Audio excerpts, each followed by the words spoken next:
This is KGW News at noon. In the Cascades, weekend snowfall has people chaining up their tires as they head up to the mountain for ski season. Hello, welcome to KGW News at noon. Thank you for joining us. I'm Christine Pitawanich. We're starting with a lot happening in the weather department, and we have team coverage this noon. Meteorologist Rod Hill is in the weather center, and we also have reporter Devin Haskins out live at government camp on Mount Hood. We'll check in with Devin in just a moment, but first we are starting with Rod. Rod, you said the big thing to watch out for today is the wind. Yeah, this is coming in tonight. So far today, it's been just a quiet, rainy day, right? Drip, drip, drip. You can see the I-5 in downtown, very wet, still raining. Mostly it's been light rain. We're at 41 degrees. But look at the watch warning map from our friends at the National Weather Service, all lit up. And from just north of Albany, extending up through Clark County, we have this, a valley wind advisory. This begins this evening and goes into 10 o'clock tomorrow morning. Now this evening, especially around the midnight hour, south winds could gust up the valley to about 55 miles per hour if we get that. Even if we get south winds 45 to 50, there could be scattered power outages and some tree branches down, that sort of thing. And then starting later tonight through the day tomorrow and also extending into Wednesday is this, a Cascade blizzard warning. Tuesday and Wednesday, there could be west winds gusting at pass level over the Cascades to 55 miles per hour with 2 to 4 feet of snow falling. Obviously, that would make travel very difficult. The snow on the mountain is great news for our snowpack, but it's going to be tough traveling, and you probably would be wise to avoid traveling over the Cascades tomorrow and Wednesday. Here's Futurecast showing the rain picking up this evening. This is 10 o'clock. There's the heavy rain band at the front passing us shortly after midnight. We'll get the gusty west winds with all of that coming through. This shows at 9:30 this evening. Winds starting to gust to near 40 miles per hour in Salem. Right now we're at 41. Again, all that action gets crazy as we get later and later into the evening. We will see rising temps tonight, by the way. I have us set 48 degrees at 8 p.m. And now to Devin Haskins, who spent the day in the snow at government camp. Devin, good afternoon. Hey Rod, yeah, so we've been up here all morning. Right now we're at the summit area. This is government camp. Right here to my left is the sled hill that is shut down. You got a family here though, kind of making the most of what they can, especially with all that snow that's come in. And we were here earlier this morning. We've been here all morning long. We were here earlier this morning as the plows were out busy getting the government camp parking lot and the streets all cleared away. Then as daylight lifted, government camp became quite a busy place to stop and chain up before drivers either headed up to the timberline or down off the mountain. ODOT had Highway 26 looking pretty well plowed this morning, but there was still a good amount of packed snow on the highway. In fact, chains or traction tires are required for all vehicles. Large trucks and those pulling a trailer were required to have chains. We caught up with some that were taking in the snow, including a group of snowboarders headed up to Timberline, putting on their chains. But first we talked with a grandmother from New Hampshire visiting her grandkids. Wasn't sure if their hopes of skiing would come true. And every year we come out to go skiing with them, and this year we were afraid we wouldn't get to because of the weather. But now the forces of good are on our side, and we got some snow. We never really have to put them on, right? Until we come up to the mountains, so. You don't need them till you need them. Yes, you were. You don't need them till you need them, and yes, you also were on the news.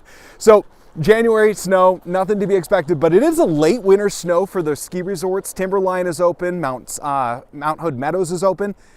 Mount Hood Ski Bowl actually just announced today that Thursday they're going to open at 3 p.m. for their night skiing. So good news for all the skiers and snowboarders that want to get up to the mountain, and all the resorts also. They're finally getting to open because of all this snow. Back to you. Yeah, good news for sure, although with blizzard conditions tomorrow and the next day, probably not the day to try to chance it on the roads. Thank you, Devin. And hey, stay with KGW. We will be covering all the weather that's rolling in as it's happening, both on air and online. You can also download the KGW app to stay up to date on closures, delays, and alerts.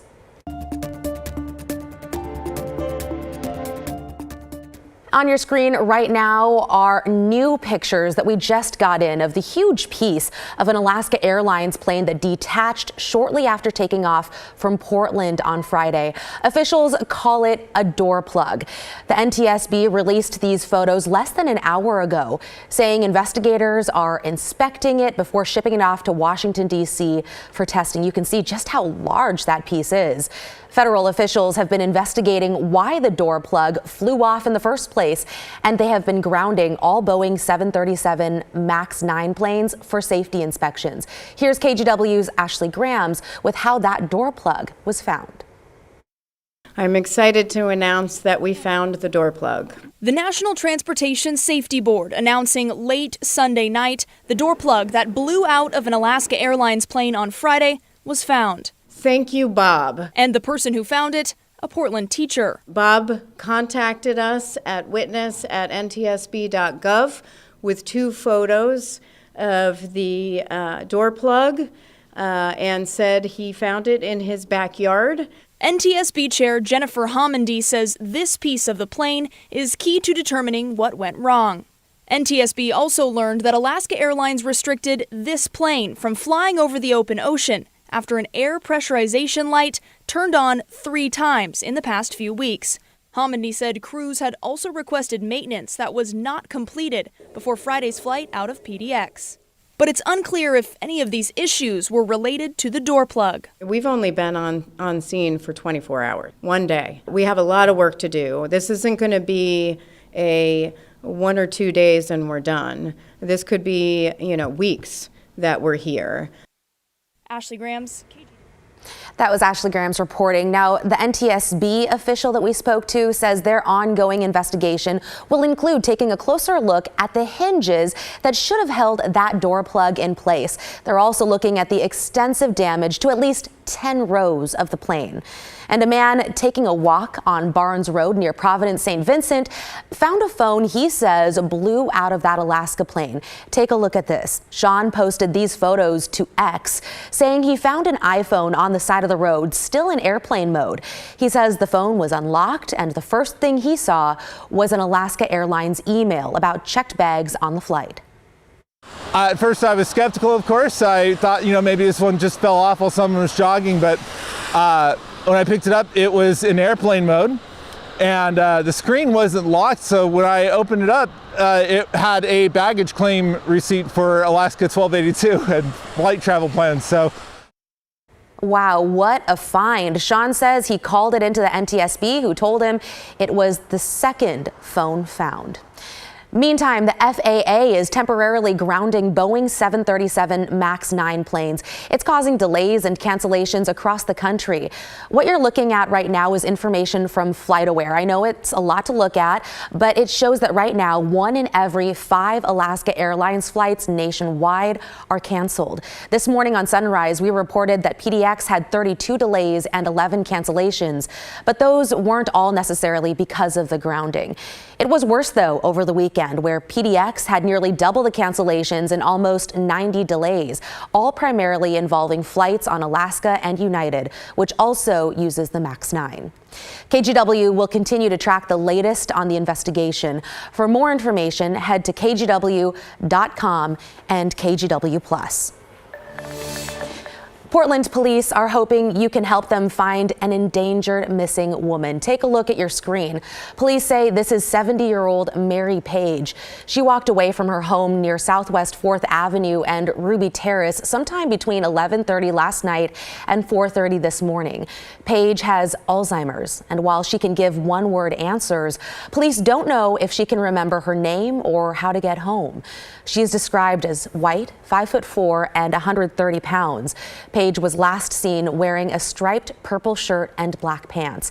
If you see her, call 911 or email the address right there on your screen. Also, a heads up if you regularly take the St. John's Bridge, starting today, a part of Northwest Bridge Avenue will be closed for 6 months. You won't be able to use the south approach that connects the bridge to Highway 30, but the north approach will stay open and drivers will be rerouted there. This is video from a couple years back showing crews cleaning up a landslide in that area. ODOT says crews will be removing vegetation and loose rocks and putting up mesh, all to address a landslide threat. The road is expected to reopen in July. The Washington legislative session began today, right when we started at noon, and one main talking point this year is climate change. Olympia Bureau Chief Drew Mickelson with our sister station in Seattle previews what we can expect this session. Governor Jay Inslee says in the short term, his priority is behavioral health, providing help for those suffering from mental health problems, addiction, and homelessness.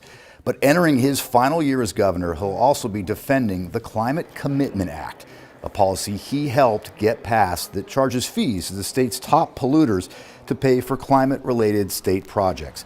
Those behind the initiative, which still needs to qualify for the ballot, say the CCA should be repealed. That made the governor think about his grandchildren. The vision of that Washington is so painful, and I am so committed to not allowing that vision to come to pass that I'm going to do everything I can in the next 60 days to make sure that we have a brighter vision for everybody's grandkid and niece and everybody else. Maybe, just maybe, you back off a little bit of this rush to all of a sudden be the most green state in the country, in the world, because what we do in Washington State matters very little to the environment. During the upcoming legislative session, you can expect to hear a lot from Democrats and Republicans about both the benefits of the CCA and the reason voters should throw it out come November.